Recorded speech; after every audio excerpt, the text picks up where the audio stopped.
Дорогие друзья, всем доброй ночи. Мы с вами очень много говорим и обращаемся к различным божествам различных народов, греко-римским богам, египетским богам, армянским богам, грузинским богам, к богам Африки, к индуистским богам, к различным направлениям магии, афро-бразильское направление, вуду. Одним словом, очень много разнообразных работ я вам дарила, дарю и буду дарить. Но мы мало говорим о богах северокавказских народностей. Ну вот настало время обращаться и к ним, и объяснять вам, кто они, какие у них функции и прочее. Сегодня мы с вами будем обращаться к даргинскому богу Абдалу. Перед вами духи леса. Ацха, которую вы все знаете, или Кернун. Лесная госпожа, лесная дева. Духи леса – это целая лекция. И у меня есть эта лекция. Лесные духи называются. Наберите и прослушайте их функции охранные. Но я хочу вам сказать, что духи леса, они издревле отвечали не только за птиц и зверей, которые обитали в лесах, и не только охраняли их. В древние времена люди жили в лесах. Если у них были стоянки, да, древние стоянки, люди кочевали от одного места на другое, они всегда были в лесу возле рек. Лес покормит, вода, естественно, даст силу жизни, потому что человек без воды никуда и без еды. Кроме всего прочего, первые примитивные, скажем так, селения человека строились, опять же, возле лесов и рек. И вот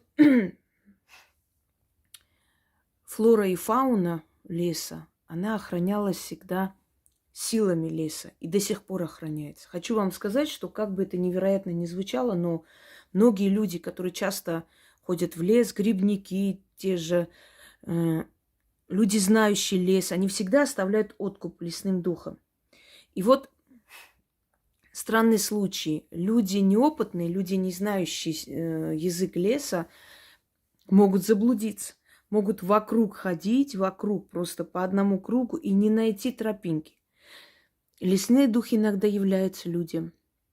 Некоторым кажется, что это галлюцинация, но потом, когда они видят действительно какие-то шрамы на себе, какие-то следы, они понимают, что это была реальность. Лесные духи могут заманить в реку, и человек может утонуть. Лесные духи могут охранять человека. Расскажу вам один такой случай. Мне рассказал ветеран Великой Отечественной войны. Во время войны они прятались в брянских лесах. Брянский котел, он всем известен. Очень много дивизий и полегло там. И они, будучи еще молодыми людьми, ему было где-то 21 год, они прятались от фашистов в брянских лесах, партизанили. И так получается, что карательные отряды фрицев заходят в лес и начинают не просто стрелять, у них, как он рассказал, был такой огонь, такое было оружие тогда у них. Не хочу имя называть, настолько мне неприятно этих двуногих вспоминать, потому что они несли смерть. Включали как паяльник, огонь выскакивает, просто огонь, и как бы палить человека. И поняв, что они не могут партизан найти в лесу, они начали, значит, вот этим огнем ходить по лесу и палить лес, чтобы лес сгорел, и заодно и, естественно, их выявить. И он говорит, лес начал гореть, То есть несколько деревьев начали гореть сухих. Сезон, лето. И тут появляется некий человек, старичок, и говорит им, значит, поворачивается и говорит: ребята, бегите вон туда. И показывает рукой. Мы, говорит, рванули и убежали. И даже не подумали, что, ну, откуда может этот старик взяться, поскольку там никого не было, кроме них. Они, значит, эту свою стоянку бросили и убежали в том направлении, в котором он им указал.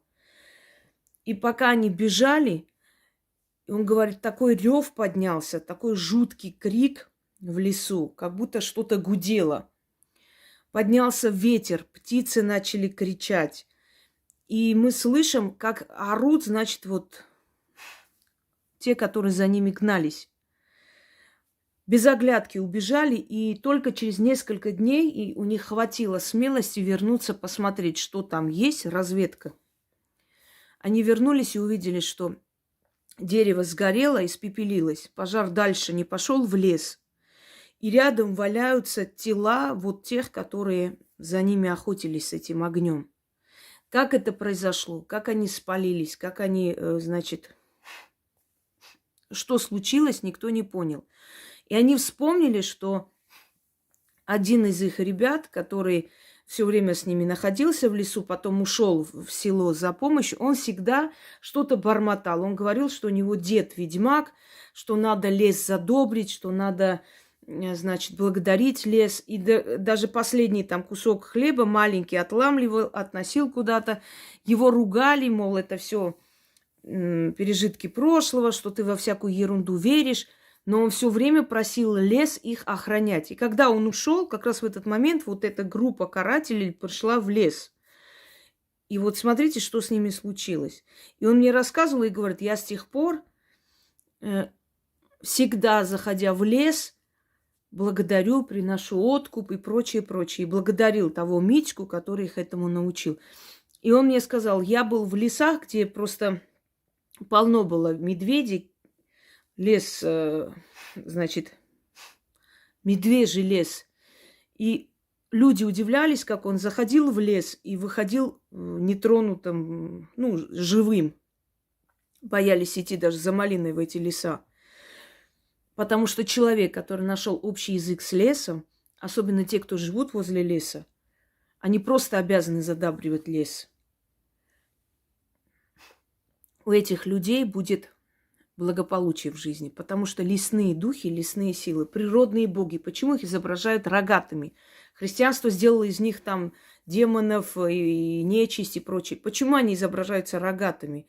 Потому что они природные боги. Все божества, которые изображаются рогатыми, рога оленя, рога, значит, козлиные рога и прочее, это все природные боги, хранители природы. И поскольку человек жил именно в лесах, то есть в природе, там он маленькое там селение, например, посреди леса, естественно, он боялся за свой скот, на который нападали волки, он за свою жизнь боялся, за своих детей боялся. И как бы он оберегал себя тем, что просил, задабривал духов. А древние люди были намного умнее и уважительнее относились к природе, они серьезно к этому относились, они знали, что лес их слышит. И благополучие тоже просили у лесных духов. Потому что лесные духи, они покровительствовали не только животным, живущим в лесу, но еще и, значит, вот тому хозяйству, которое вел человек. От лесных духов зависело, будет нашествие волков или нет. Я вам рассказывала, как ведьмы в древние времена в Армении делали гайлакап, то есть связывали волка, чтобы волки не нападали на стада. И это помогало. Это делала моя бабушка, это делали наши соседки. Перед началом всегда, вот еще в советское время, поднимались они на склон горы и оставались там все лето. У них там были временные там дома, времянки, потом в советское время построили прям целые общежития вот в этих горах. Они там жили.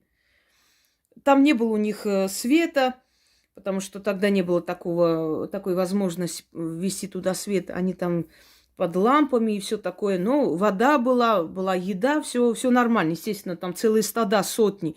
А к осени спускались. Я даже в детстве помню, как эти стада спускались просто. Особенно на Кавказе занимались этим азербайджанцы. Вот они вели огромные там стада овец, вели через все селения туда, спускались люди оттуда. Все лето оставались. Так надо было. Потом они, естественно, колхозную там норму отдавали этих овец и дальше. Так вот, всем людям, всем этносам Кавказа нужно было какая-то защита нужна была от волков и так далее. Как бы они не проповедовали атеизм, как бы они не проповедовали там одно, второе, как бы они не высмеивали эти все пережитки прошлого, но каждый из них от бабушек, дедушек и прочее знал, каким образом задабривать лесных духов. Даргинцы. Даргинцы – одни из самых древних жителей Кавказа, автохтоны Кавказа. Многие называют Дагестан. Дагестан состоит из многих народностей, дорогие друзья. Дагестан, он разнонациональный. Поэтому Дагестан – это общее название. Там живут разные нации. Цахуры, даргинцы, лакцы, аварцы, нагайцы, кумыки, значит, много, не перечислить. И у каждого из этих народов, есть и общность, есть и различие большое. Например, аварцы, цахуры, лакцы и даргинцы – это автохтоны Кавказа. Это их земля изначально, Кавказская Албания или Ахванг, которая потом постепенно раздробилась между другими народами. И вот народы Дагестана, исконные народы Дагестана, даргинцы, цахуры и лакцы, у них был один бог охоты. Но этот бог охоты пришел в пантеон даргинских богов из грузинского пантеона. Считалось, что грузинская богиня Дали влюбилась в одного из духов обитателей леса Дагестана и родила от него сына, которому отдала оберегать лес, поля, охотников, лечить охотников. Если болели охотники, если болели пастухи, они шли к нему, они относили ему дары, он их слышал. И вот она родила сына, которого назвала Абдал.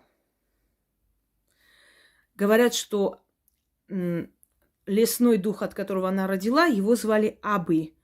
А ее, естественно, Дали. Вот эти два имени соединились, и сына назвали Абдал. Хочу вам сказать, что у осетин, у аланов, бог Авсати. В Осетии есть возле горного склона изображение рогатого бога. Авсати, Ацха, Кернун, Керн – это все одно божество. Бог лесов, бог охоты. Некоторые его сравнивают с паном. Может, какая-то ипостась и есть, может быть, допускаю. Но это немножко разные божества все-таки. И вот шли к Абдалу, поскольку народы Северного Кавказа в основном были земледельцы и скотоводы, и все зависело от леса. Землю они обрабатывали возле лесов, эти огромные, значит, плантации. Потом в горной местности, если была какая-либо земля возле рек, они обрабатывали эту землю. Им нужна была защита бога лесов, чтобы не нападали дикие звери на них во время этих работ сельскохозяйственных. Они пасли стада крупнорогатых, мелкорогатого скота, да, и, естественно, им нужна была защита. У них были пастухи, охотники, которые должны были быть под защитой бога Абдала.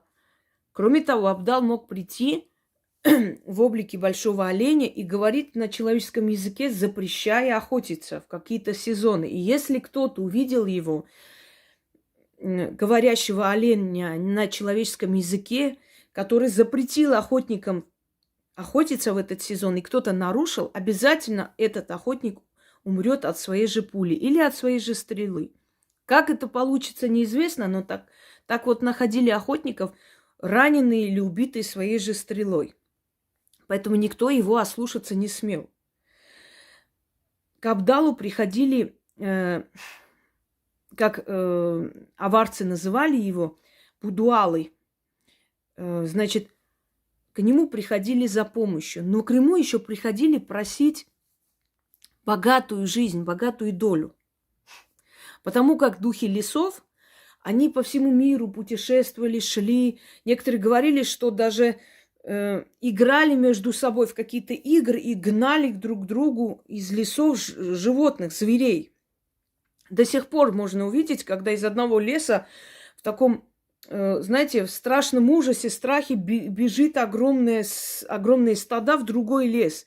Говорят, что они разменивались стадами животных и гнали с одного леса на другой, обменивались между собой вот этим животным миром, чтобы разнообразить свою, значит, фауну и флору леса.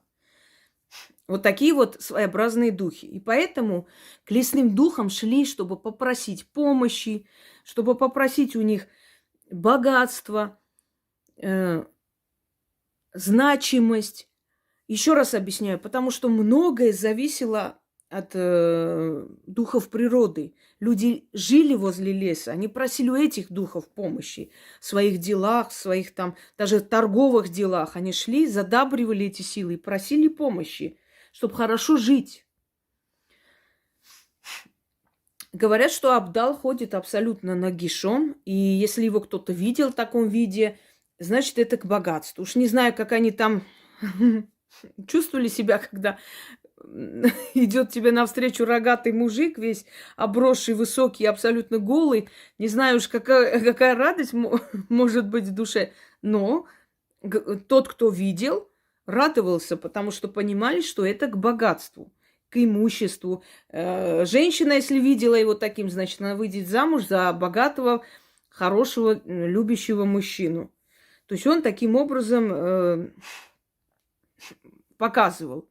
Хочу вам сказать, что его вот эти месяцы ограничений, его месяцы силы особой, это август и октябрь. С августа по октябрь нельзя было охотиться, и охотники это знали.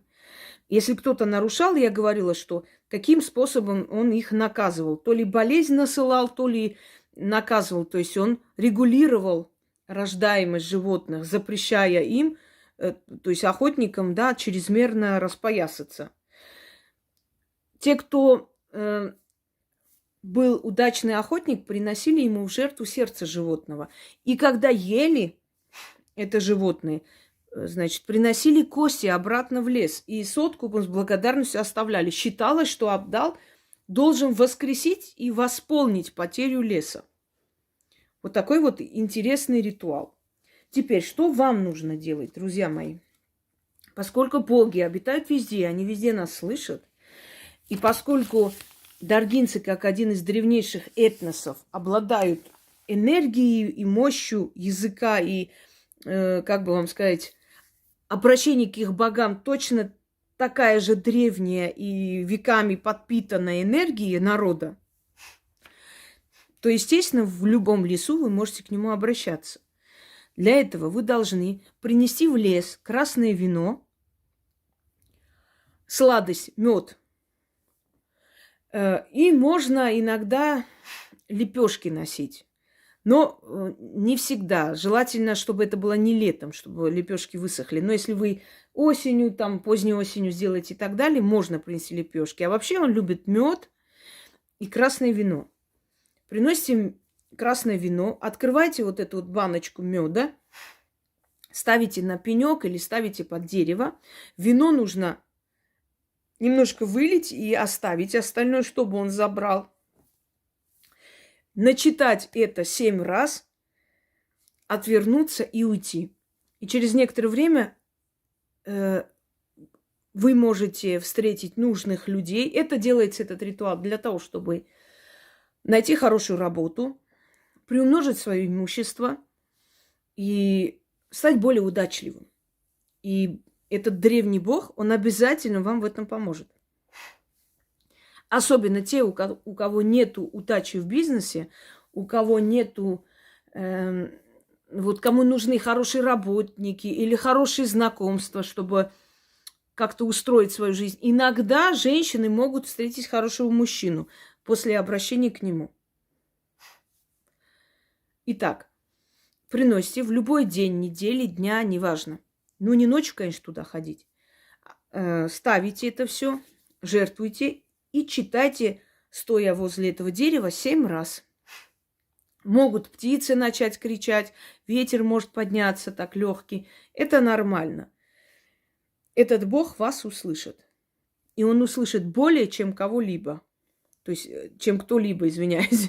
Для того, чтобы вам подарить определенную удачу в делах, в работе, в бизнесе, привести к вам нужных знакомых.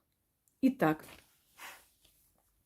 о Абдал, щедрый Абдал, ты охраняешь леса и поля, горы и родники, зверей бережешь, пастухов и охотников спасаешь. О древний лесник, пастух и охотник, защитник Абдал, я прошу тебя, даритель многих благ, отправь в мою жизнь блага мирские, знакомства выгодные. Сколько деревьев в твоем лесу, столько добра в мой дом принесу. В свой дом, извиняюсь. Столько золота в моих сундуках, столько денег в моих кошельках, столько серебра в моих тайниках, столько меха и шелка в моих закромах.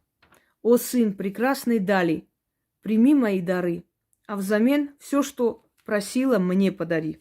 Заклинаю. О Абдал, щедрый Абдал, ты охраняешь леса и поля, горы и родники, зверей бережешь, пастухов и охотников спасаешь. О древний лесник, пастух и охотник, защитник Абдал, я прошу тебя, даритель многих благ, отправь в мою жизнь блага мирские, знакомства выгодные. Сколько деревьев в твоем лесу, столько добра я в свой дом принесу. Столько золота в моих сундуках, столько денег в моих кошельках, столько серебра в моих тайниках, столько меха, шелка в моих закромах. О, сын прекрасной дали, прими мои дары, а взамен все, что просила, мне подари. Заклинаю. О, Абдал, щедрый Абдал, ты охраняешь леса и поля, горы и родники, зверей бережешь, пастухов и охотников спасаешь.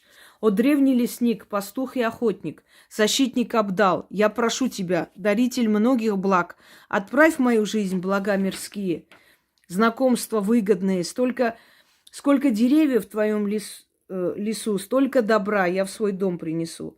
Столько золота в моих сундуках, столько денег в моих кошельках, столько серебра в моих тайниках, столько меха и шелка в моих закромах. О, сын прекрасной дали, прими мои дары, а взамен все, что просила, мне подари. Заклинаю. Итак, древний даргинский бог Абдал пусть принесет вам удачу. Хочу сказать, что это божество до сих пор у цахуров есть, но его для того, чтобы, наверное, не обидеть свою новую религию, они переименовали в святого. То есть они перевоплотили его в некого святого старца, который невидимо охраняет леса, горы и поля. Невзирая ни на что, в любом случае кавказские народы, как верили в своих древних богов и в древние силы, так и верят. Просто на этой почве построили, скажем, новую философию. Но они как верили во все приметы, во все свадебные и похоронные обряды, и обряды рождения детей и так далее. Они все это точно так же соблюдают, как много тысяч лет назад. Всем удачи и всех благ.